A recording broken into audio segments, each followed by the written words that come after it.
హస్తపు నీడకు పరుగెత్తగా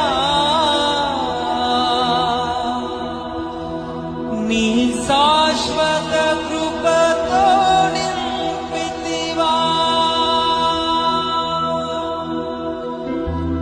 నీ సన్నిధిలో దీనుడనై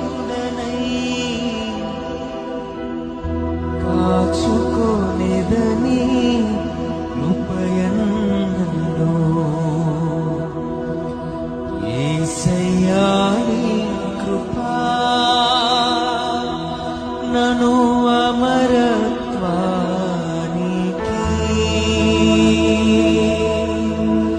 అర్హునిగా మార్చెను. యేసయ్యా నీ కృపా అర్హునిగా మార్చెను.